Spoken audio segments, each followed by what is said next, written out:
ध्यान रखना, जो खनिज होते हैं उनमें सबसे महत्वपूर्ण चीज है कि उनके अंदर निश्चित रूप में ये चीज तो छुपी होगी, धातु होगी, नो डाउट, लेकिन कुछ अनावश्यक तत्व भी होंगे, याद रखना। मतलब धातु के अलावा कुछ धात्विक या अधात्विक तत्व भी होंगे, लेकिन हमको केवल और केवल क्या करना है, निकालना क्या है, धातु निकालना है।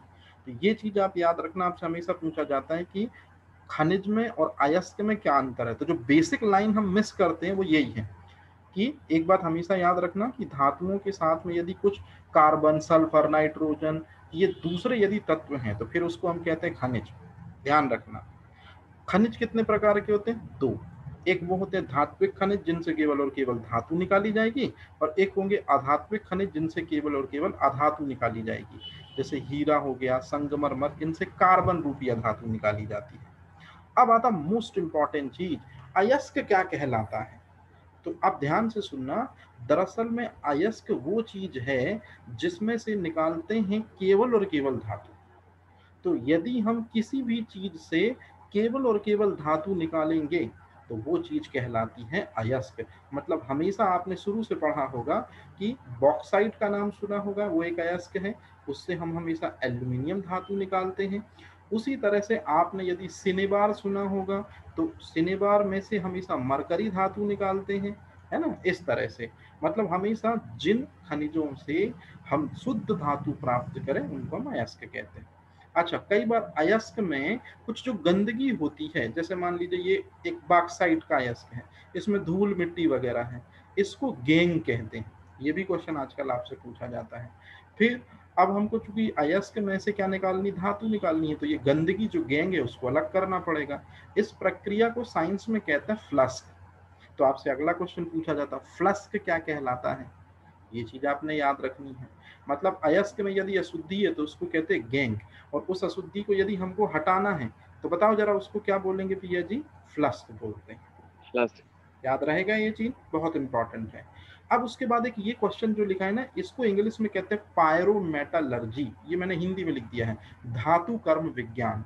धातु कर्म विज्ञान का मतलब होता है कि जब अयस्कों से हम धातु निकालते हैं तो इस प्रक्रिया को कहते हैं धातु कर्म विज्ञान। जैसे मैं आपको बताऊं, बॉक्साइट अयस्क से एल्यूमिनियम प्राप्त करते हैं तो विद्युत अपघटनी विधि का प्रयोग करते हैं। उसी तरह से जब हम सिनेबार से पारा प्राप्त करते हैं तो याद रखना, सिनेबार को एक लकड़ी से अपन को अलग करना पड़ता है जिसमें से कुछ सल्फर सेपरेट हो जाता है। और ये तो कहने का मतलब है जिस मेथड के द्वारा हम अयस्क से धातु प्राप्त करते हैं उसे कहते हैं धातु कर्म विज्ञान या पायरोमेटलर्जी। ये आपको ध्यान रखने हैं, बस दो तीन चीजें, मतलब जो अयस्क की चीजें हैं वो आपको याद रखनी है बस, और कुछ भी नहीं कहने का मतलब। अब चलते हैं आगे। मध्य प्रदेश में भी जो खनिज पाए जाते हैं उनको सही तरीके से प्रदेश सरकार निकाले, अपने नियंत्रण में ले ले, इसके लिए बनता है मध्य प्रदेश खनिज विकास निगम। स्थापना कब होती है, आजादी के काफी लंबा समय हो जाता है। आजादी कब मिली थी भैया जी, कोई बताएगा। 47 पहला स्वतंत्रता दिवस कब मना था, 1930 में। 26 जनवरी 1930 में। याद रहेगी जी ऐसा। तो याद रखना, आजादी जो है 47, संविधान बनता है 50, मतलब गणतंत्र हो गए 12 साल बाद गणतंत्र बनने के। और ये वो डेट है, यदि मैंने आपको पढ़ाया होगा इसरो तो जरूर बोला होगा कि इसरो शुरुआत में इस नाम पे था शायद, इनकोस्पार। तो दरअसल में इनकोस्पार एक संगठन है जिस कारण से क्या बन जाता है भैया जी, 1962 में इनकोस्पार संगठन ही बाद में किस में तब्दील हो जाता है, इसरो में तब्दील हो जाता है। तो शायद ये चीज आपने कभी न कभी जरूर पढ़ी होगी, तो ये ध्यान रखना आप लोग। स्क्रीन पे कुछ दिख रहा है,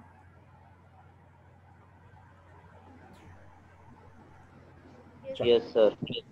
अब जरा जल्दी से बता दो कि मध्य प्रदेश खनिज विकास निगम की स्थापना कब हुई है, 19 जनवरी 1995।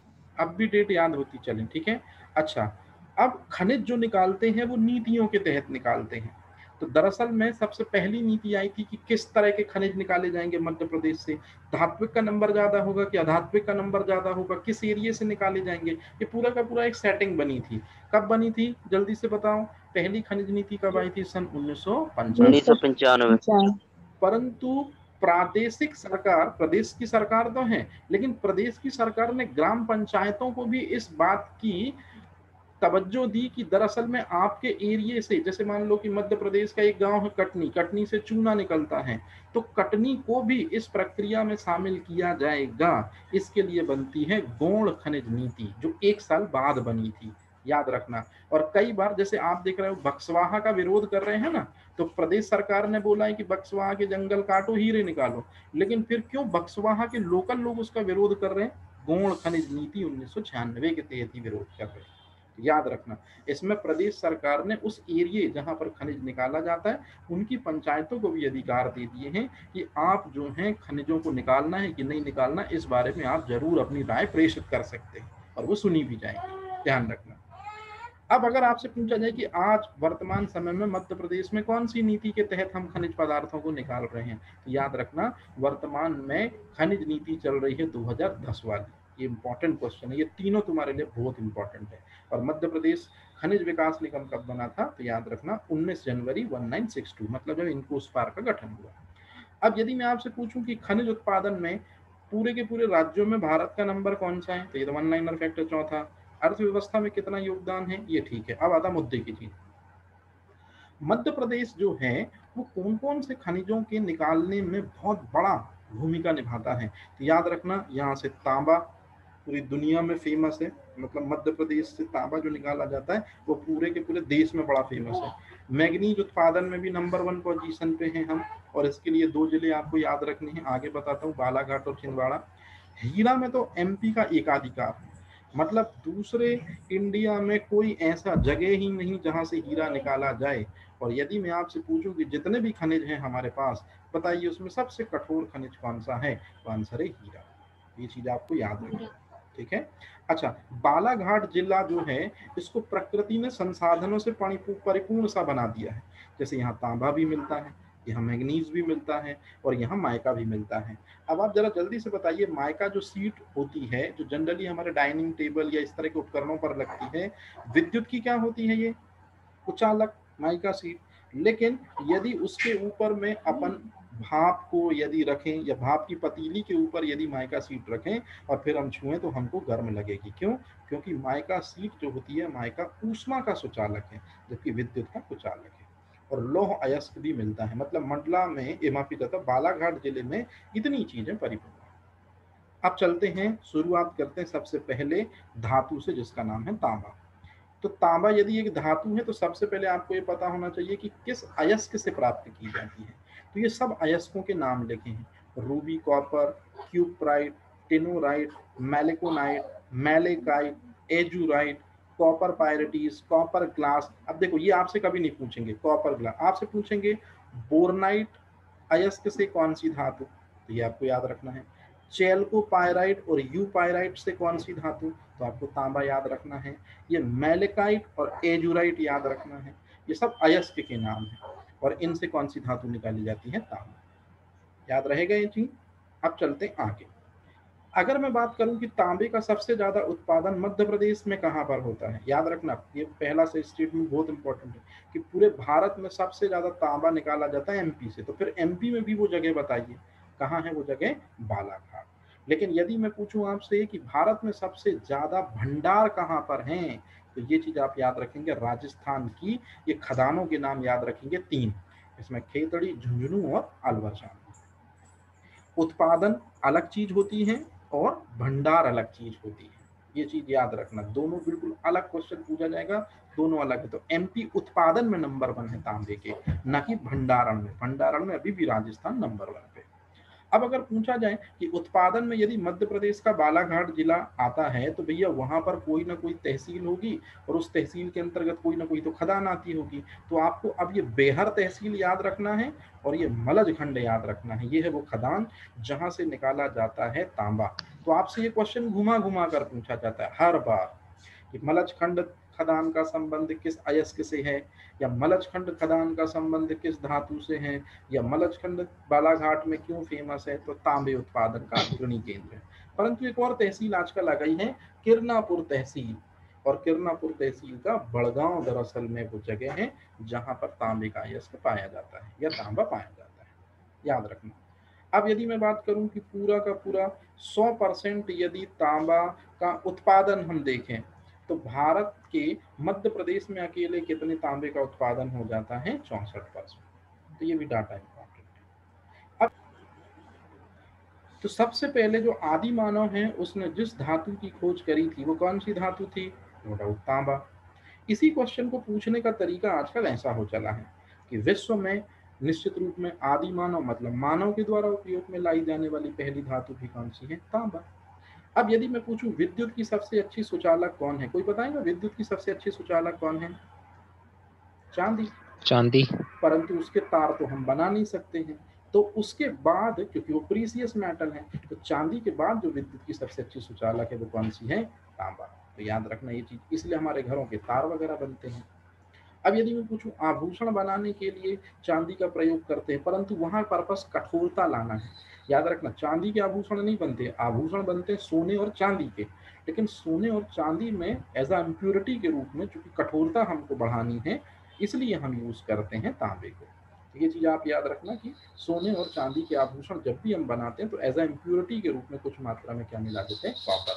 लेकिन कॉपर गरीब लोग मिलाते हैं, रईस वर्गों के लोग जो हैं, अमीर लोग जो हैं, वो प्लेटिनम की अशुद्धि मिलाते हैं। और प्लेटिनम आपको भी पता है सोने से भी ज्यादा महंगा है प्लेटिनम, इसको व्हाइट गोल्ड भी कहते हैं।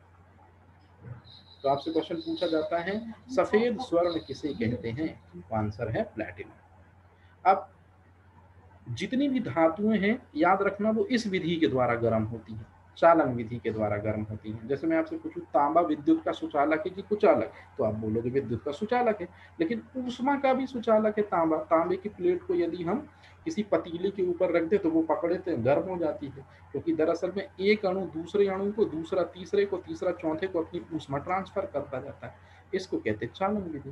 तो जितनी भी धातुएं हैं मतलब ठोस पदार्थ वो चालन विधि द्वारा गर्म होते हैं, और जितने भी द्रव हैं और गैसें हैं वो संवहन विधि के द्वारा गर्म होती हैं। क्लियर है ये चीज, ऐसा। अब चलते हैं दूसरे अयस्क की ओर। दूसरा अयस्क है मैग्नीज, मोस्ट इंपॉर्टेंट। और मैग्नीज प्राप्त करने के लिए अच्छे से देख लो कौन कौन से अयस्क हम यूज करते हैं, कहीं आप इसमें फंस ना रहे हो। ये लिखा है ब्रोनाइट, और जो आपने ऊपर पढ़ा है ये है बोरनाइट, बहुत इंपॉर्टेंट है। तो बोरनाइट से तांबा निकालोगे, जबकि ब्रोनाइट से निकालोगे मैग्नीज। और मैग्नीज का सूत्र बिल्कुल, ये बिल्कुल भी मत लिख देना कि Mg होता है, ये तो मैग्नीशियम है। मैग्नीज का मतलब होता है Mn। सेमीकंडक्टर जहां पर भी यूज करते हैं याद रखना उसमें हमेशा उसी के साथ में Mn भी यूज करते हैं। मतलब मैं आपको बताऊं कि कंप्यूटर इंडस्ट्री में बहुत बड़ा यूज होता है मैग्नीज का एज अ सेमीकंडक्टर के साथ में, ऐसा। सेम मैग्नीज के बारे में भी बिल्कुल मध्य प्रदेश टॉप पे है कि देश में जितने भी भंडार हैं उसमें 50% अकेले मध्य प्रदेश में है, तो पूछना लाजमी है। तो पहला स्थान कहाँ है जहाँ मैग्नीज सबसे ज्यादा मिलता है, भैया बालाघाट जिला। दूसरा स्थान कहाँ है सबसे ज्यादा मिलता है, छिंदवाड़ा। ये दो जिले आप याद रख लो, सबसे ज्यादा क्वेश्चन इसी में से पूछे जाते हैं कि बालाघाट छिंदवाड़ा किस लिए फेमस है, तो नो डाउट आंसर मैग्नीज होगा, याद रखना। और स्पेशली बालाघाट में तो हमने अभी पढ़ा कि वहां पर तांबा भी है बड़ी मात्रा में। लेकिन यदि मैं पूछूं कि इसी बालाघाट में एक खदान ऐसी है जिसका नाम है भारवेली, जो एशिया की सबसे बड़ी मैग्नीज उत्पादक खदान है, तो आपसे क्वेश्चन पूछा जाता है एशिया की सबसे बड़ी मैग्नीज खदान, नो डाउट कौन सी है भैया जी, भारवेली। ये क्वेश्चन भी मोस्ट इंपॉर्टेंट। अब उसके बाद ये डाटा वगैरह मेरे को नहीं लगता कि आपसे कभी पूछे जाते हैं, तो इसलिए डाटा पे थोड़ा कम ध्यान देना, क्योंकि जब क्वेश्चन आने नहीं है। लेकिन हाँ, अब जैसे मैं बोलूँ कि बालाघाट छिंदवाड़ा के अलावा भी कहाँ पाया जाता है, तो थोड़ा याद रखना झाबुआ, जबलपुर, मंडला। क्योंकि कई बार ऐसा होता है कि मैग्नीज उत्पादक जिला कौन सा नहीं है, जब वो पूछता है ना तो फिर कई बार दिमाग घूमने लगता है कि यार ये भी है, ये भी है, और मान लो तीसरा नाम झाबुआ दे दिया और एक और नाम, तो फिर कई बार दिक्कत होने लगती है। तो इसलिए एक बार जब इनको पढ़ लोगे तो फिर कोई ना कोई चीज दिमाग में सेट हो ही जाएगी, तो ये चीज याद रखना। अब चलते हैं बॉक्साइट। बॉक्साइट का सूत्र हमेशा से एमपीपीएससी का फेवरेट रहा है, Al2O3.2H2, ये है बॉक्साइट का सूत्र। और बॉक्साइट के सूत्र में से आप खुद देखो, धातु आपको केवल दिखेगी एल्यूमिनियम, तो पहला तो यही चीज कि बॉक्साइट जो है अयस्क, उससे एल्यूमिनियम धातु का निष्कर्षण करते हैं, लेकिन विधि कौन सी? पायरोमेटालर्जी कौन सी? विद्युत अपघटनी विधि के द्वारा। मतलब 2 इलेक्ट्रोड लगाते हैं, कैथोड और एनोड, और बॉक्साइट के अयस्क को रख देते हैं एज अ घोल बनाकर, और फिर उसके बाद से दोनों धातुएं जो एल्यूमिनियम धातु अलग हो जाती है। अच्छा, भंडारण की दृष्टि में 5वां स्थान है। रहने दो, अब आती मुद्दे की चीज, ये वाला पॉइंट रहने देना आप लोग। आपसे क्वेश्चन पूछा जाता है बॉक्साइट का उत्पादन सबसे पहले एमपी में कहाँ शुरू हुआ? बात है सन 1908 की, कटनी जिले में शुरू हुआ था। Most important question. मतलब सबसे पहले एल्यूमिनियम की प्राप्ति के लिए बॉक्साइट अयस्क का उत्खनन एमपी से शुरू हुआ था, वो भी कटनी जिले से। तो सबसे पहले तो कटनी जिला तो आएगा ही आएगा। अच्छा, कटनी के बाद जो अगला जिला है most important, Shahdol, then Satna, then Jabalpur. ये 3 आपको याद रखने पड़ेंगे बिल्कुल, क्योंकि ये क्वेश्चन यही मिलेगा कि बॉक्साइट का उत्पादन सर्वाधिक कहाँ होता है। तो यदि कटनी ऑप्शन में नहीं होगा तो जबलपुर, जबलपुर नहीं होगा तो फिर माफी करता हूँ, कटनी ऑप्शन में नंबर 1, उसके बाद आपने शहडोल देखना है, शहडोल ना मिले तो सतना देखना है, देन उसके बाद जबलपुर। ये चीज है। अच्छा, कोरंडम जो है ये रत्न है दरअसल में, जिसको अपन माणिक्य या नीलम के नाम से जानते हैं। तो दरअसल में ये ज्योतिष शास्त्र में जो हम अंगूठियों पे पहनते हैं रत्न, वही दरअसल में कहलाता है कोरंडम। तो जनरली रत्न बहुत अलग अलग होते हैं, नीला होता, लाल होता, बैंगनी होता है। तो जो नीले कलर का रत्न होता है वही दरअसल में कोरंडम कहलाता है, और जिसका सूत्र ये है, केवल और केवल ये इतना सूत्र, ये है दरअसल में सूत्र कोरंडम का। तो यदि आपसे कोई पूछे कि भैया कोरंडम जो है, जो एक अयस्क भी है और साथ में रत्न भी है, ज्योतिष विज्ञान में भी यूज होता है, उसमें से हम कौन सी धातु निकाल सकते हैं, तो आप सीधे बोलेंगे एल्यूमिनियम। तो आपसे क्वेश्चन आजकल ये पूछा जाता है कि कोरंडम किसका अयस्क है, तो आपने कहना है एल्यूमिनियम का अयस्क है। अच्छा, अब पूछे जाते जिले, कौन से जिले में मिल रहा भैया जी, तो ये चीज आप हमेशा याद रखना, जिले का नाम पीपरा और परकोटा, ये 2 जिले आपने याद रखने हैं। तो ये दोनों सिंगरौली में आते हैं। बता सकते हो सिंगरौली कैसी राजधानी है? ऊर्जा। ऊर्जा ऊर्जा नगरी या राज। ऊर्जा राजधानी है। बन जाएगा ये चीज। इसमें कोई कठिन तो था नहीं ना अभी तक ना, कुछ ऐसा तो बताया नहीं मैंने जो शायद ना समझ में आए। अब चलते हैं लोहे की तरफ। लोहे में आप मध्य प्रदेश में कहाँ पाया जाता है, ये तो कुछ समय के लिए भूल जाना, ये चीज जरूर रट लेना, क्योंकि आज भी एमपी को यही क्वेश्चन पसंद है। बताओ लोहा कितने चीज, लोहा किस, लोहा यदि एक धातु है तो निश्चित रूप में किससे मिलेगा? अयस्कों से। तो कितने अयस्क हैं लोहे को प्राप्त करने के लिए? 4। पहला कौन सा है? मैग्नेटाइट। दूसरा कौन सा? हेमाटाइट। तीसरा कौन सा? लिमोनाइट। चौथा कौन सा है? सेडराइट। तो यदि मैं आपसे पूछूं बताइए सबसे अच्छा लोहे का अयस्क कौन सा है जिससे हमको 70% तक मिल सकता है लोहा, तो आंसर है मैग्नेटाइट। ये नंबर कभी नहीं पूछेगा, बस आपको ये याद रखना कि सबसे अच्छा लौह अयस्क कौन सा? मैग्नेटाइट। अच्छा, अगर मैं पूछूं भारत में, अगर ये 4 प्रकार के अयस्क हैं लोहे के, तो बताओ भारत में सबसे ज्यादा कौन से प्रकार का अयस्क पाया जाता है सभी राज्यों में? हेमेटाइट। मध्य प्रदेश में भी अगर लोहे के 4 अयस्क हैं तो कौन सा सबसे ज्यादा पाया जाता है? हेमेटाइट। तो याद रखना भारत में भी लोहे का जो अयस्क सबसे ज्यादा पाया जाता है वही मध्य प्रदेश में भी सबसे ज्यादा पाया जाता है। और मध्य प्रदेश से जो भी निकाला जाता है हेमाटाइट लोह अयस्क, उसको बताओ कहाँ भेजा जाता है जल्दी से? Germany, Germany, Japan. याद रहेगा। अब आता मोस्ट इंपॉर्टेंट, आपने हेमेटाइट का सूत्र यदि कभी सुना हो Fe2O3, ये हेमेटाइट का सूत्र है। यदि हेमेटाइट के सूत्र में Fe2O3 में अपन 3H2O ऐड कर दें तो याद रखना ये एक नया अयस्क बन गया, इसको कहते हैं लिमोनाइट। तो ये क्वेश्चन जब भी पूछा जाता है, ये केमिस्ट्री का क्वेश्चन है, आपको एमपी में नहीं आएगा। लिमोनाइट को कहते हैं जलयोजित ऑक्साइड अयस्क, याद रखना ये जलयोजित ऑक्साइड अयस्क, तो जलयोजित ऑक्साइड अयस्क कहलाता लिमोनाइट। और यदि मैं आपसे पूछूं कि भैया जी Fe2CO3 ये क्या है, इसको कहते हैं सेडराइट।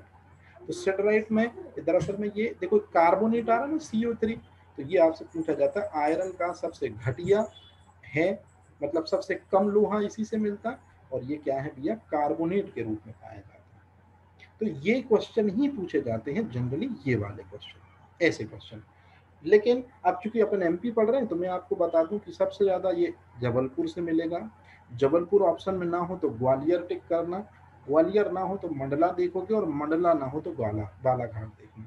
मतलब अगर कभी भी क्वेश्चन आए कि मध्य प्रदेश में लॉ आईएएस के कहाँ मिलेंगे, तो आपको ये चार में से कोई एक ऑप्शन पहले टाइप करना है। और जब आप देखना कि ये चारों ना मिले तो फिर आप 100% मानो या तो ये इनमें से कोई एक दिया हो। तो आप इतना लंबा याद कर लेना, क्योंकि सबसे ज्यादा फंसाऊ क्वेश्चन यही है। मैं भी 2-3 में फंस गया कि जबलपुर को टिक किया एक बार, फिर उसके बाद उसमें जबलपुर ही नहीं तो भैया क्या देखें, तो ग्वालियर सही दे रहा, फिर उसके बाद ग्वालियर भी नहीं दे रहा तो फिर मंडला। तो ये लाइन याद रखना है आपको प्लीज, इसको ध्यान रखना। अब चलते हैं अपन चूना पत्थर। आप भी जानते हो चूना पत्थर का रोल सीमेंट बनाने में करते हैं, है ना। तो दरअसल में चूना पत्थर जो है वो कौन सी चट्टान है, बताओ, अपने जियोग्राफी में पढ़ा होगा, जल्दी से बताओ। चूना पत्थर, अवसादी तो चट्टान। फिर बताओ संगमरमर कौन सी चट्टान है भैया जी। अब मैं आपसे पूछता हूँ, बताओ मेटामॉर्फिक रॉक किसे कहते हैं। मेटामॉर्फिक रॉक का हिंदी में मतलब क्या होता है, कोई मुझे बताएगा मेटामॉर्फिक रॉक को हिंदी में क्या बोलते हैं। आई थिंक कायांतरित बोलते हैं शायद, क्योंकि अवसादी को सेडिमेंट्री बोलते हैं, याद रखना। तो आजकल ऐसे क्वेश्चन भी आपसे पूछे जा रहे हैं, निम्नलिखित में से कौन मेटामॉर्फिक रॉक है, मतलब संगमरमर। तो ध्यान रखना ये चीज। तो अभी मैं बात कर रहा हूँ चूना पत्थर की। चूना पत्थर का सूत्र क्या होता है, CaCO3। तो याद रखना चूना पत्थर को ले जाकर गर्म करते हैं तो कहाँ से निकलता है चूना पत्थर सबसे ज्यादा, कटनी से। ये चीज याद रखना। इसलिए कटनी को कौन सी नगरी कहते हैं, चूना नगरी या चूना पत्थर का शहर कहते हैं। और कटनी में भी एक जगह झिंझरी है दरअसल में, यहाँ एक जेल भी है। तो दरअसल में जेल के पास ही दरअसल में खदान है बहुत बड़ी, यहाँ से चूना निकलता है। तो याद रखना ये चीज, चूना पत्थर सबसे ज्यादा कटनी, कटनी में झिंझरी, यहाँ जेल भी है। अच्छा, अगर ये ऑप्शन में ना दे कटनी तो फिर आपने जबलपुर देगा, जबलपुर नहीं देगा तो फिर आपको सतना देगा। दरअसल में सतना में है सीमेंट फैक्ट्री, याद रखना। और सीमेंट को बनाने के लिए ये चीज चाहिए होता है, कैल्शियम ऑक्साइड। याद रखना सीमेंट का सबसे प्रमुख घटक होता है कैल्शियम ऑक्साइड, इसको हम बोलते हैं लाइम। तो दरअसल में हम क्या करते हैं कि जो ये चूना पत्थर होता है ना, इसको गर्म करते हैं। तो जैसे ही चूना पत्थर को गर्म करते हैं तो CO2 गैस उड़ जाती है और फिर बचता है कैल्शियम ऑक्साइड, याद रहेगा ये चीज। और ये कैल्शियम ऑक्साइड फिर सतना इंडस्ट्री का प्रमुख घटक है, मतलब माफी चाहता हूँ, सतना में सीमेंट के लिए बनाने में यूज होता है ये चीज। फिर उसके बाद ये सीधी, ग्वालियर, मुरैना, मतलब ये 3 चीजें ये बस अलग से याद रख लेना। तो यदि मैं आपसे पूछूं कि राज्य में चूना पत्थर की मात्रा कितने % MP में पाई जाती है, यदि 100% है चूना पत्थर पूरी जगह पर, तो अकेले राज्य में कितना %, 50% पाया जाता है, हमारे MP में पाया जाता है। मतलब इसमें भी अपन एकाधिकार के मामले में है 50%। अच्छा, अब आता संगमरमर। संगमरमर कहाँ पाया जाता है, मुझे नहीं लगता किसी को बताने की जरूरत है। लेकिन आप लोग यदि जबलपुर बोल रहे हो तो थोड़ा सा जबलपुर के पहले आपको एक डाटा और दिमाग में रखना पड़ेगा। कटनी जिले की सिलिमनाबाद तहसील, यहीं का एक व्यक्ति था चार्ल्स स्लीमन, जिसने ठगी प्रथा का अंत किया था, याद रखना। और ये मात्र 25 किलोमीटर दूर है जहाँ पर मैं रहता हूँ। तो ये सिलिमनाबाद जो है कटनी जिले का, यहाँ से संगमरमर निकाला जाता है। यदि कभी आप कटनी से जबलपुर मार्ग में चलेंगे तो आप देखेंगे साइड में बहुत बड़ी बड़ी खदानें हैं, वो सब संगमरमर की खदानें ही हैं दरअसल में।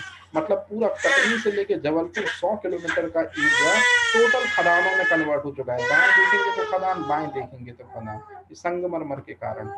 तो इनके अलावा बैतूल, सिवनी, नरसिंहपुर, छिंदवाड़ा, ग्वालियर, यहाँ पर भी संगमरमर पाया जाता है। लेकिन मेन आपको ये 2 नाम याद रखने हैं। अच्छा, जबलपुर का कैसा संगमरमर काफी फेमस है, श्वेत वाला, बहुत इंपॉर्टेंट है। ग्वालियर का कैसा संगमरमर काफी फेमस है, याद रखना, लाल वाला। उसी तरह से छिंदवाड़ा, सिवनी का हरा और बैतूल का ये रंगीन संगमरमर प्रसिद्ध है। तो ये चीज भी आजकल पूछी जाती है कि कहाँ कैसा संगमरमर है।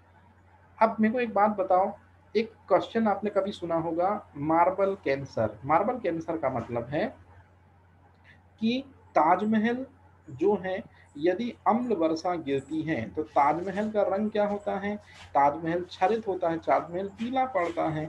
इसको अपन कहते हैं मार्बल कैंसर। तो अम्ल वर्षा के प्रभाव से संगमरमर जो है उसका रंग सफेद से पीला होता जा रहा है, इसे कहते हैं मार्बल कैंसर। मतलब मार्बल कैंसर के लिए कौन सी आपदा जवाबदार है, जल्दी से बताइए, जल्दी बताओ भाई। मार्बल कैंसर के लिए अम्ल वर्षा। अम्ल वर्षा, ठीक है। अब समझना, अब बताओ जल्दी से, अम्ल वर्षा के लिए कौन सी गैसें उत्तरदायी होती हैं? Nitrogen dioxide. मुद्दे का आंसर तो बोल ही नहीं रहे हो। सबसे ज्यादा सल्फर सल्फर डाइऑक्साइड। डाइऑक्साइड, फिर नाइट्रोजन के ऑक्साइड। चलो अगला खनिज है एस्बेस्टस। एस्बेस्टस वो है, देख लो ये इतना बड़ा है एस्बेस्टस का सूत्र, ये एस्बेस्टस का सूत्र है। अब तुम लोग दिमाग लगा के बताओ, एस्बेस्टस को, एस्बेस्टस एक अयस्क है, तो आप लोग दिमाग लगा के बताओ सामने देख के कि एस्बेस्टस अयस्क से कौन सी धातु निकालोगे? Magnesium silicon. सिलिकॉन धातु है। अच्छा बताओ, सिलिकॉन और जर्मेनियम क्या है? दिमाग लगाओ, धातु है, अधातु है कि अर्धचालक हैं? धातु। याद रखना, ये दोनों उपधातु हैं। उपधातु मतलब अर्धचालक। तो याद रखना, सिलिकॉन को बिल्कुल भी धातु मत बोलना। इसमें से केवल हम क्या निकालेंगे, जो सही बोला था पहला वर्ड, मैग्नीशियम निकालेंगे। याद रखना, सिलिकॉन उपधातु है। हमेशा अयस्क में से क्या निकालते हो, फिर से बता दो एक बार, धातु। लेकिन सिलिकॉन तो उपधातु है, तो बताओ सिलिकॉन थोड़ी निकालेंगे हम। इसलिए ये चीज मैंने जानबूझ के आपसे पूछी कि एस्बेस्टस से हमेशा धातु निकाली जाती है, मैग्नीशियम। अब ध्यान से सुनना, तुम लोगों ने ऐसा देखा होगा कि जो लोग अग्निशामक वस्त्र पहनते हैं, आग बुझाने वाली इंडस्ट्री में जो लोग काम करते हैं, वो लोग अपने शरीर में विशेष प्रकार का एक कपड़ा पहने रहते हैं जो आग में जाने पे भी नहीं जलता। वो एस्बेस्टस पदार्थ का उपयोग करके बना होता है, मतलब उसमें लेयरिंग होती है, और उसके तंतु, जैसे हम लोग जो कपड़ा पहनते हैं उसमें जो तंतु होते हैं वो सेलुलोज के तंतु होते हैं, याद रखना। परंतु यदि अग्निरोधक वस्त्र हैं तो उनमें तंतु जो होंगे वो तंतु सेलुलोज के न होकर वो टेरिलीन के तंतु होते हैं, क्योंकि याद रखना टेरिलीन तंतु या टेरिलीन धागा भी आग में नहीं जलता है और एस्बेस्टस भी आग में नहीं जलता है, इसलिए इसकी प्रकृति कैसी है, अग्निरोधक। याद रखना। तो आपसे क्वेश्चन पूछे कि अग्निरोधक वस्त्र बनाने में किस तंतु का उपयोग करते हैं, आंसर है टेरिलीन। किस धागे का उपयोग करते हैं, आंसर है टेरिलीन। और किस पदार्थ का उपयोग करते हैं, the right answer is asbestos. कहाँ पाया जाता है, जल्दी से बता दो। झाबुआ, जहाँ कड़कनाथ है, और जहाँ पर एक और चीज है, कौन सा उत्सव मनाते झाबुआ में? भगोरिया। तो याद रखना, भगोरिया प्रणय पर्व में एक गोल गधेड़ों करके होता है एक उत्सव, सुना? वो लेडीज गोल गोल घेरे में और लड़के जो है वो पेड़ पर चढ़ने की कोशिश करने से रोकना। याद रखना, भगोरिया हाट में ही दरअसल में ये गोल गधेड़ों उत्सव का आयोजन किया जाता है, और ये दोनों प्रणय पर्व से संबंधित, मतलब भगोरिया तो टोटल प्रणय पर्व है।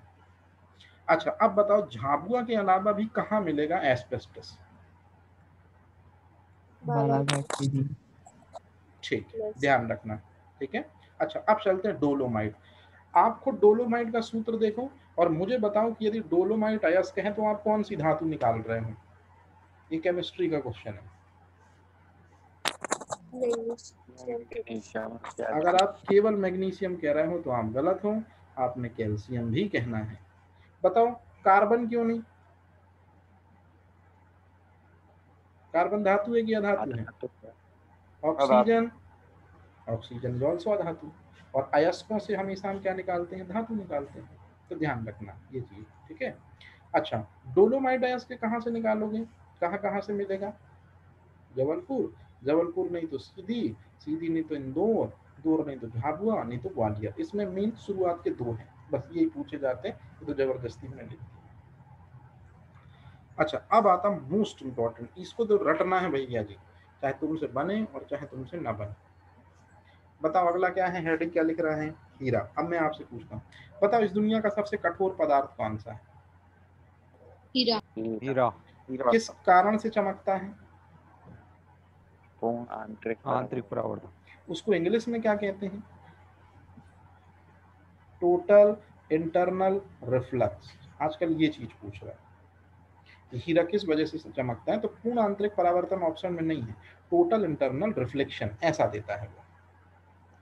अब बताओ, इस दुनिया का सबसे कठोर पदार्थ हीरा है, ये सब आपको पता है, लेकिन यदि मैं पूछूं क्यों है, तो क्योंकि ये तो पूछ पूछ के थक गया कि सबसे कठोर पदार्थ हीरा, लेकिन यदि मैं पूछूं क्यों, तो आपको इस सवाल का जवाब देगी ये वाली लाइन। हीरे के अंदर कार्बन परमाणुओं की चतुष्फलकीय व्यवस्था पाई जाती है, ऐसी व्यवस्था पाई जाती है, और ये चतुष्फलकीय व्यवस्था ही हीरे के अंदर पाई जाती है। ये चतुष्फल की व्यवस्था हीरे के अंदर पाई जाती है, और ये चतुष्फल की व्यवस्था ही बनाती है हीरे को सबसे कठोर इस दुनिया में। तो यदि कोई आपसे पूछे कि हीरे के अंदर, अच्छा हीरे के अंदर जैसे मान लो ये हीरा है, तो हीरे के अंदर सिवा आपको कार्बन कार्बन कार्बन के कुछ ना मिलेगा, तो बताओ कार्बन का सबसे शुद्धतम अपर रूप कौन सा है?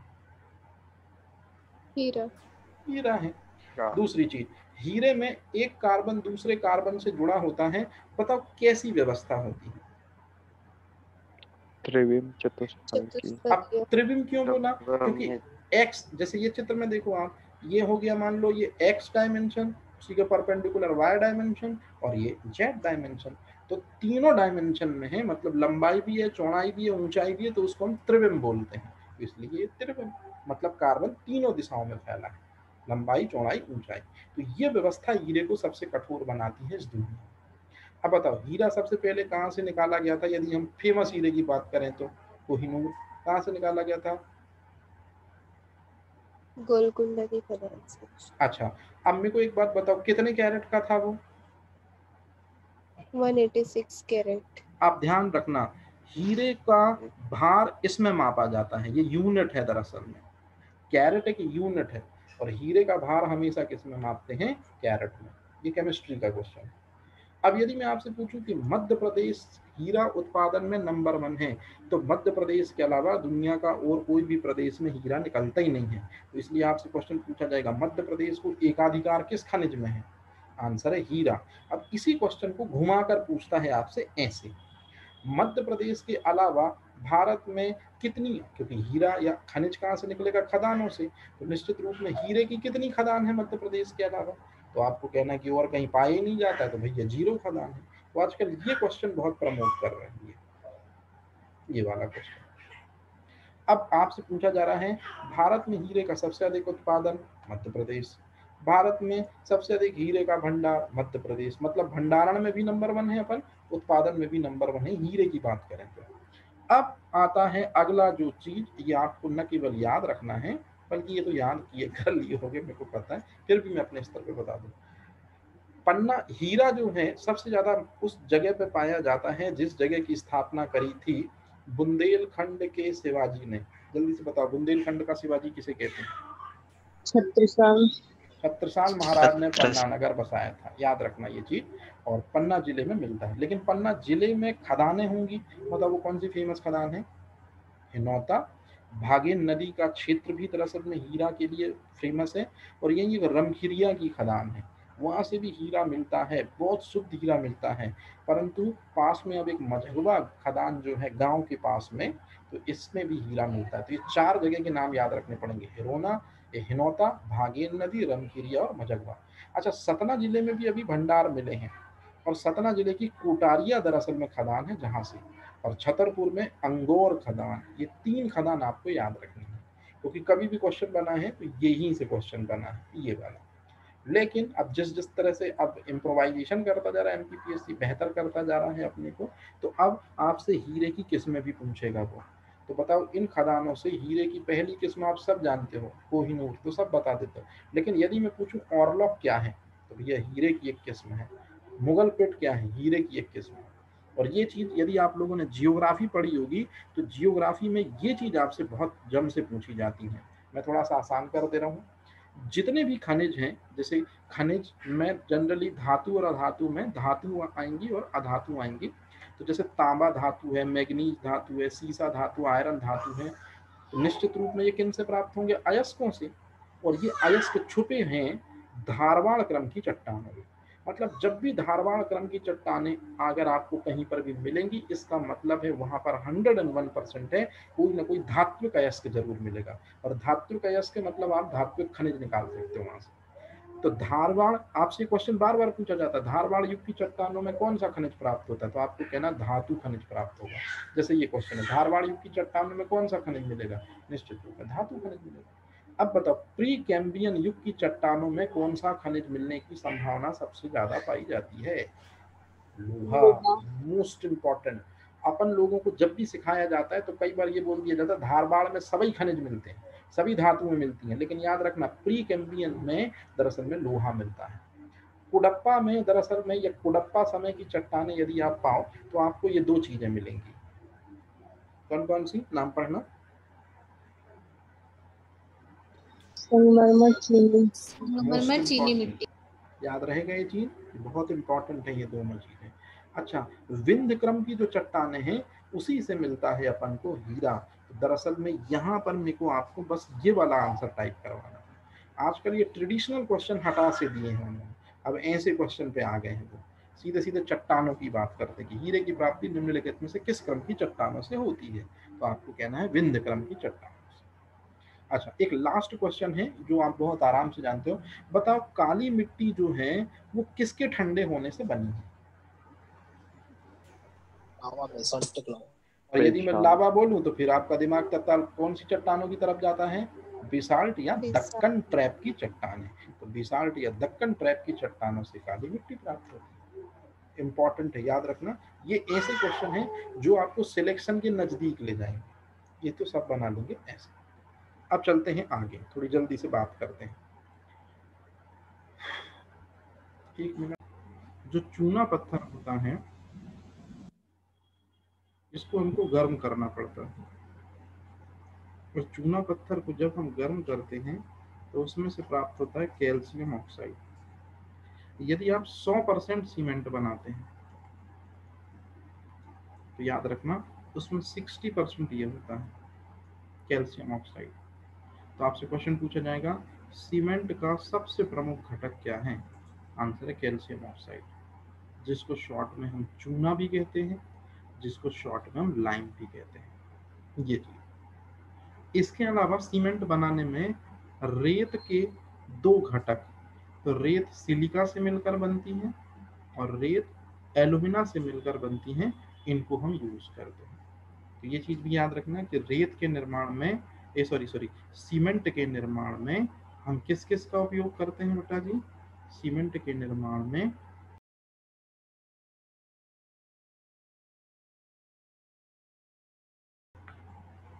Yes sir. तो सीमेंट बनाने में हम रेत भी लेते हैं। तो रेत के ये दो इंग्रेडिएंट याद रखना, सिलिका और एल्यूमिना। अच्छा, जब भी हम सीमेंट बनाते हैं तो एक तीसरा इंग्रेडिएंट जरूर डालते हैं, जिप्सम। जिप्सम के डालने का मकसद होता है कि सीमेंट तेजी से ना जम जाए, धीरे धीरे जमे। तो सीमेंट को धीमा जमाने के लिए, परंतु सॉलिड स्ट्रॉन्ग जमाने के लिए हम यूज करते हैं जिप्सम का। तो यदि मैं आपसे पूछूं कि सीमेंट को शीघ्र जमने से कौन रोकता है या धीरे धीरे कौन जमाता है, तो याद रखना जिप्सम, ये मोस्ट इंपॉर्टेंट चीज है। अब वर्तमान समय में कंस्ट्रक्शन वर्क हर जगह बढ़ गया है, तो हर जगह सीमेंट की मांग बढ़ गई है, क्योंकि हर जगह पे हम घर वगैरह बना रहे हैं, तो सीमेंट की लगातार मांग बढ़ती जा रही है। तो जिस वजह से अब हम सीमेंट में मिलावट करने पर भी उतर आए हैं। तो दरअसल में जो तापीय विद्युत ग्रह होते हैं, मतलब कोयले से जहां बिजली बनती है, तो कोयले के जलने के बाद वहां से निकलती है फ्लाई ऐश, जिसको हम कहते हैं कैल्शियम सिलिकेट। यही फ्लाई ऐश और कैल्शियम सिलिकेट दरअसल में सीमेंट में हम ऐड कर देते हैं और इससे सीमेंट में हो जाती है मिलावट। अब यदि मैं आपसे पूछूं कि मध्य प्रदेश में सीमेंट का क्या रोल काल है भैया, तो मध्य प्रदेश में जहां जहां चूना पत्थर होगा वहां वहां सीमेंट होगी। तो एक बात याद रखना, सबसे महत्वपूर्ण चीज, कि सीमेंट के उत्पादन में मध्य प्रदेश का तीसरा बड़ा स्थान है। और उसके बाद जो ये वाला पॉइंट है, ये आपको अपने तरीके से दिमाग में रखना है कि देश में कुल 13% सीमेंट की मांग है। मतलब यदि 100% देश में सीमेंट की मांग है तो 13% सीमेंट की मांग मध्य प्रदेश से पूरी होती है, और वो भी मध्य प्रदेश के 10 बड़े प्लांट उनको पूरा कर देते हैं। जिनमें से एक प्लांट है सतना। सतना जो है इसमें 10% का योगदान देता है सीमेंट के उत्पादन में। तो सतना में सीमेंट के उत्पादन में 10% योगदान इसलिए है क्योंकि सतना में जहां सीमेंट बनती है वहीं चूना पत्थर की खदान भी है। तो दरअसल में चूना पत्थर की यदि खदान है तो निश्चित रूप में कैल्शियम ऑक्साइड मिल गया, और कैल्शियम ऑक्साइड मिल गया तो आराम से सीमेंट हम बना सकते हैं। तो ये चीज है। अब एक पूछा जाता है सुरमा, ये वो बिल्कुल भी नहीं जो आप आंख में लगाते, नॉर्मल सुरमा होता है जिसमें एंटीमनी होता है। एंटीमनी मतलब होता है Sb। ये दरअसल में एक खनिज होता है, काफी चमकीला होता है। इसको भी कंप्यूटर और टीवी के निर्माण में यूज करते हैं, याद रखना। तो आपसे क्वेश्चन पूछा जाएगा सुरमा खनिज की खासियत क्या है, तो इसमें एंटीमनी कंटेंट होता है, एंटीमनी यौगिक होता है, ये तत्व होता है, जबलपुर जिले से निकलता है। बस इतना सा दो क्वेश्चन आए सिंपल से। अब एक होता है स्लेट। ये स्लेट जो है ये पूरे भारत में मध्य प्रदेश पहले नंबर पे है। जनरली वही स्लेट जिस पे बचपन में आपने लिखा है, ये वही स्लेट है। दरअसल एक प्रकार का पत्थर है जिसके ऊपर चौक आप चलाते हो तो चल जाती है। अब यदि मैं आपसे पूछूं कि कौन सा जिला अग्रणी है स्लेट में, तो मंदसौर अग्रणी है इस स्लेट में। बस ये वन लाइनर फैक्ट है जो बीच बीच में कभी कभी आते रहते हैं। अब आता है यूरेनियम, बहुत इंपॉर्टेंट। यूरेनियम दरअसल में एक धातु तत्व भी है और साथ साथ में एक रेडियो एक्टिव तत्व भी है। ध्यान से समझना, धातु तो है लेकिन रेडियो एक्टिव तत्व भी है। अब यूरेनियम जो है उस वो धातु है, तो धातु है तो निश्चित रूप में किससे प्राप्त करेंगे, अयस्क से। तो उस अयस्क का नाम है पिच ब्लेंड। पिच ब्लेंड का सूत्र होता है U3O8। तो U3O8 जो है ये पिच ब्लेंड अयस्क है, इसी में से हम यूरेनियम को प्राप्त करते हैं। बिल्कुल सिंपल। जो रेडियो धर्मिता के पिता हैं जिनका नाम हेनरी बैकुरल है, उन्होंने सबसे पहले यूरेनियम को पिच ब्लेंड अयस्क में से ही प्राप्त करके रेडियो धर्मिता खोजी थी। मतलब यदि मैं आपसे पूछूं कि रेडियो एक्टिविटी की खोज जो है वो किस तत्व की मदद से हुई है, तो यूरेनियम तत्व की मदद से हुई है, पिच ब्लेंड अयस्क की मदद से हुई है, हेनरी बैकुरल की मदद से हुई है। और इसी वजह से हेनरी बैकुरल को रेडियो एक्टिविता का पिता कहते हैं। और ये 1896 की घटना है। अब एक क्वेश्चन पूछा जाता है, जिस यूरेनियम को हम नाभिकीय रिएक्टर में यूज करते हैं, जिस यूरेनियम को हम परमाणु बम बनाने में यूज करते हैं, तो उस यूरेनियम की प्राप्ति मध्य प्रदेश में कहाँ से होती है बेटा जी? तो आपको बस एक जिले का नाम याद रखना है, शहडोल। तो शहडोल दरअसल वो जिला है जहां से प्राप्त होता है, क्या प्राप्त होता है आपको, यूरेनियम की प्राप्ति होती है। ये ध्यान रखना है। अब इसके बाद एक क्वेश्चन आता है सीसा। सीसा जो है इसको अंतिम स्थायी तत्व भी कहते हैं। शायद आपको ये चीज ना समझ में आए, मैं फिर से बता दूं। हाइड्रोजन पहला स्थायी तत्व है और सीसा या लेड परमाणु क्रमांक 82 अंतिम स्थायी तत्व है। क्योंकि जैसे परमाणु क्रमांक 83 शुरू हो जाता है बिस्मिथ, ये पहला अस्थायी तत्व है। जैसे यूरेनियम अस्थायी तत्व है, उसी तरह से ये पहला रेडियो एक्टिव है, पहला अस्थायी तत्व बिस्मिथ। तो अंतिम स्थायी तत्व कहलाता है लेड या सीसा। याद रखना ये चीज थोड़ा सा। तो ये सीसा है, ये मुख्य रूप से दतिया, झाबुआ, शिवपुरी यहाँ पर पाया जाता है। ये भी वन लाइनर फैक्ट है। अब देख लो आप लोग, जो जिस चीज को आप मुंह पे लगाते हो, मतलब जिसे हम टेल्कम पाउडर या टेल्क कहते हैं, जनरली उसका नाम है सेलखेड़ी, उसको सोपस्टोन भी कहते हैं, उसको स्टीराइट भी कहते हैं। मतलब ये एक ही चीज के चार नाम है जिनसे आप फंस जाते हो। तो यदि आपसे मैं पूछूं कि सबसे कठोर खनिज कौन सा होता है, तो आप बोलेंगे हीरा। लेकिन यदि मैं आपसे पूछूं कि सबसे कम कठोर खनिज कौन सा होता है, तो फिर आपको इनमें से चार में से कोई एक ऑप्शन देगा, या टेल्क देगा, या सेलखेड़ी देगा, या स्टीटाइट देगा, या सोपस्टोन देगा। तो ये चीज आपने याद रखनी। अब यदि मैं पूछूं कि ये चीज मध्य प्रदेश में कहाँ से पाई जाती है, तो ये दो नाम तो आप सेट कर लीजिए कि जबलपुर में भेड़ा घाट और नर्मदा की घाटी। और याद रखना ये बहुत इंपॉर्टेंट क्वेश्चन में से एक है। मैंने ऊपर वालों को इंपॉर्टेंट नहीं बोला, लेकिन इसको इंपॉर्टेंट बोल रहा हूँ, इसको ध्यान रखना। गेरू जनरली वो होता है जिससे दीवारों पर लिखते हैं, है ना। मतलब पुराने समय में पेंट का काम गेरू किया करता था। तो गेरू की प्राप्ति के भंडार सतना में है। मतलब जहाँ रेड मिट्टी होती है ना जनरली, वहां पर ये चीज ज्यादा मिलती है। तो सतना, जबलपुर, ग्वालियर, ये वो जगह हैं जहाँ पर ये मिलते हैं। इनमें आपको शुरू के तीन नाम याद रखने, बस बाकी सब बकवास। अब आता जिप्सम। जिप्सम के बारे में मैंने पहले ही आपको आगाह कर दिया है कि सीमेंट इंडस्ट्री का एक बहुत प्रमुख घटक है। यदि सीमेंट को धीमी गति से जमाना है, लेकिन याद रखना कोई जरूरी नहीं कि धीमी गति से जले तो स्ट्रॉन्ग बॉन्डिंग ना करे, धीमी गति से जमती है और अति सशक्त जमती है। तो धीमी गति से सीमेंट को जमाने के लिए अति सशक्त तरीके से हम जिप्सम का उपयोग करते हैं। तो जिप्सम जो है मध्य प्रदेश के शहडोल, मुरैना और सतना में पाया जाता है। ये ध्यान रखना, ये चीज ये पूछा जाता है कहाँ पाया जाता है, तो शहडोल और मुरैना ज्यादातर इम्पोर्टेंट है। अच्छा, अग्नि मिट्टी या फायर क्ले, इसका नाम ऐसा पड़ा कि जैसे आप किसी भी चीज को जलाते हैं तो जलाने के बाद जो राख बचती है ना, वो फायर क्ले है दरअसल में, मतलब बिल्कुल उसी के जैसी है, इसलिए दरअसल में इसका नाम पड़ गया। इसका उपयोग बहुत सारी जगह पे करते हैं, विस्फोटक बनाने में भी करते हैं, सौंदर्य प्रसाधन में भी करते हैं, ये वो चीज है। और मध्य प्रदेश के नरसिंहपुर जिले में जो पाली चौराहा है, उससे बहुत अधिक मात्रा में इसको हम प्राप्त करते हैं। और फिर उसके पास से लगे हुए एरिए हैं, जबलपुर हो गया, शहडोल हो गया, पन्ना में भी इसकी मात्रा में। याद रखना दो जगह, एक तो सौंदर्य प्रसाधन में इसको हम यूज करते हैं और दूसरा एक्सप्लोसिव इंडस्ट्री में, विस्फोटक इंडस्ट्री में यूज करते हैं ऐसा। हालांकि कभी पूछा नहीं जाएगा कहाँ यूज करते हैं। अच्छा, फेल्सपार, ये जो है इसको भी यूज करते हैं फेल्सपार को, लेकिन ये निकलता कहाँ से है, तो जबलपुर में स्पेशली जगह का नाम है लम्हेटा घाट, यहाँ से निकलता है। छिंदवाड़ा और शहडोल से भी इसकी मात्राएं प्राप्त होती है, परंतु ये एक ही बार क्वेश्चन आया, वो भी एसआई में, कि फेल्सपार की सर्वाधिक प्राप्ति जबलपुर में कहाँ से होती है, तो लम्हेटा घाट। अब इसके बाद अभ्रक जो है, इसके उत्पादन में भारत न केवल इंडिया में बल्कि विश्व में नंबर 1 है। तो याद रखना अभ्रक के उत्पादन में हम विश्व में नंबर 1 है।